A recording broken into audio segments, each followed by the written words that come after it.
Well, that king was the wisest man that ever lived, but nobody said about the wisest woman. Maybe that will be me when I wake up tomorrow morning. I would not deny that's what happened, amen. 2 weeks went by after that prayer. Her older sister was in the dining room practicing her piano lessons. She had gone to a formal piano teacher who had taught her E, G, B, D, F, F-A-C-E, all the lines and spaces. She was preparing to play a recital piece. Her sister was 8, Kim was still just 3. There were 9 children in that parsonage. Same Wesleyan Methodist preacher, same wife, all 9 children. They were not Catholics. 9 children. So you can imagine how very noisy and busy that parsonage was. Nobody noticed except a little girl who happened to be standing at the end of the counter in the kitchen.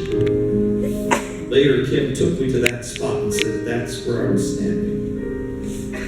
She said, I was standing there and suddenly the melody that my sister was playing for her recital piece fascinated my 3-year-old mind, and I could think of nothing else.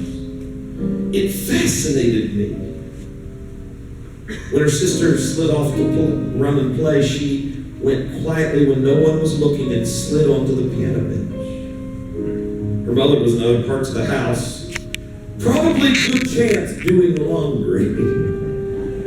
She came back through the dining room and stood there for a moment with her mouth aghast. Her jaw dropped open. How did you know how to do that? Kim was duplicating exactly the melody as she had heard it and the chords as she had heard them with her left hand. How did you know how to do that? She was playing it. I wanted to play it too. The 3-year-old's mind, she didn't understand E, G, B, D, F, and she only understood that she had heard a melody and was so fascinated that she walked to the piano and found the pitches that matched what God had looked down and decided to answer those 10 little fingers in the air with. The gift called perfect pitch. She could tell you what key our bus engine runs in. That day started such a love affair that before she ever went to kindergarten, she would play the piano 6 and 8 hours a day.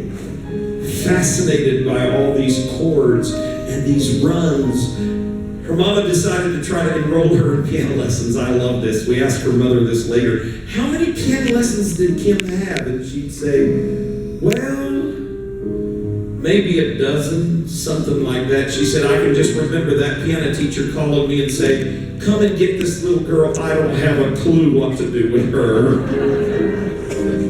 It's a gift. She has not been taught to play like this from a formal teacher.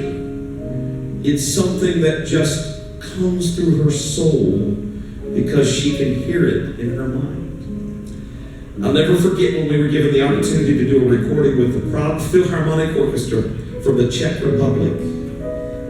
Our producer Wayne Hahn called me. He was so excited. And I got off the phone with him and I said to Kim, oh baby, pull out all the stops. Take an old hymn that everybody will know and make it come to life like it's brand new. She chose an old Swedish hymn that we all love because of George Beverly Shea. Old Store Gut, you know it, as How Great Thou Art. She worked, only like Kim can work, intently. She came up with the arrangement.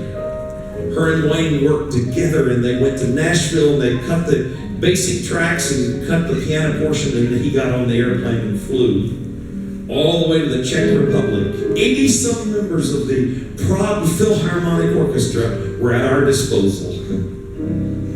These were former communists. These were people that were not allowed to name the name of God or they could lose their lives. And now, they had learned capitalism fast, and they record some of the movies you watch from Hollywood has the Prague Philharmonic play.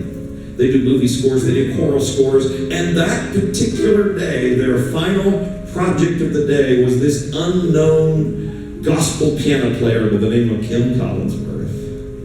He laid their scores out for them. They could have their headphones on and they could hear Kim playing in their ears. And they began. The music began to swell. I'll never forget that phone call when he got home and he called me. He said, "You're not going to believe what happened."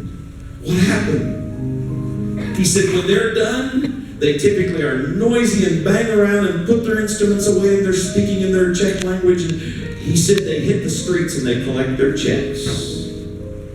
But for the very first time ever, those musicians, during the recording of this song, experienced the presence of the divine. He said when they finished the last note, 80-some members, nobody moved. It was dead silence. Everybody was frozen. Finally, Joseph Paluta, the director, through an interpreter, said, "Would you go back to the United States and ask that Mrs. Collingsworth if we could use her arrangement of How Great Thou Art in our marketing portfolio that we send to the London Philharmonic and the New York Symphony Orchestra?" I said to myself when he told me that, God works in mysterious ways.